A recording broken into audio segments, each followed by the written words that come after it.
14ರಂದು ನಮ್ಮ ಭಾರತದ ಹೆಮ್ಮೆಯ ಚಂದ್ರಯಾನ 3ರ ಉಡ್ಡಯನವಾಗಿತ್ತು. ರಾಕೆಟ್ನಿಂದ ಬೇಕಾದ ಎತ್ತರಕ್ಕೆ ಚಿಮ್ಮಿದ ನಮ್ಮ ರೋವರ್ ಭೂಮಿಯಿಂದ ಸುಮಾರು 170 ಕಿಲೋಮೀಟರ್ ಎತ್ತರದಲ್ಲಿ ದೀರ್ಘವೃತ್ತಾಕಾರದ 170 × 36,500 ಕಿಲೋಮೀಟರ್ ಕಕ್ಷೆಯಲ್ಲಿ ಭೂಪ್ರದಕ್ಷಿಣೆ ಅಂದೇ ಆರಂಭಿಸಿತು. ಅದರ ಸುತ್ತುವಿಕೆಯ ಕಕ್ಷೆ ವೃದ್ಧಿಯನ್ನು ನಮ್ಮ ವಿಜ್ಞಾನಿಗಳು ಹೆಚ್ಚಿಸುತ್ತಾ ಹೋದರು. ಆಗಸ್ಟ್ 1ರಂದು 288 × 3,69,328 ಕಿಲೋಮೀಟರ್ಗೆ ದೂಡಿದ್ದರು. ಅಂದು ಸೂಪರ್ ಮೂನ್. ಆ ದಿನ ಚಂದ್ರ ಭೂಮಿಯಿಂದ 3,57,700 ಕಿಲೋಮೀಟರ್ ದೂರದಲ್ಲಿತ್ತು.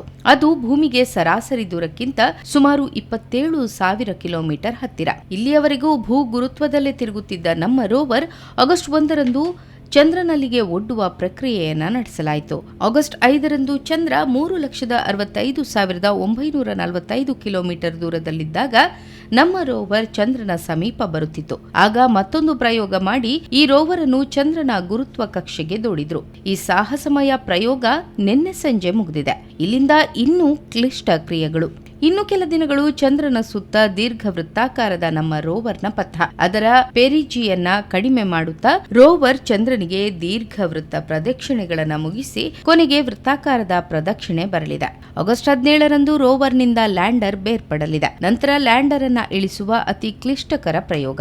ಈ ಪ್ರಕ್ರಿಯೆ ಆಗಸ್ಟ್ 23ರಂದು ಸಂಜೆ 5:30ಕ್ಕೆ ಅಂತ ನಿರ್ಧರಿಸಲಾಗಿದೆ. ಚಂದ್ರನ ಮೇಲೆ ನಮ್ಮ ಲ್ಯಾಂಡರ್ ಇಳಿಸುವಿಕೆ. ಈ ಎಲ್ಲಾ ಪ್ರಯೋಗಗಳು ಸಫಲವಾದರೆ ನಂತರ ಆ ಲ್ಯಾಂಡರ್ನಲ್ಲಿ ಅಡಗಿ ಕುಳಿತ ನಮ್ಮ ಮುದ್ದು ಪ್ರಜ್ಞಾನ ಮುಂದಿನ 14 ದಿನಗಳು ಚಂದ್ರನ ಮೇಲೆ ಓಡಾಡಿ ಪ್ರಯೋಗಗಳನ್ನ ಮಾಡಲಿದೆ. ನಮ್ಮ ಇಸ್ರೋ ವಿಜ್ಞಾನಿಗಳ ಈ ನಿರಂತರ ಕೃಷ್ಟ ಪ್ರಯೋಗಗಳು ಸಫಲವಾಗಲಿ ಎಂದು ಶುಭ ಹಾರೈಕೆ.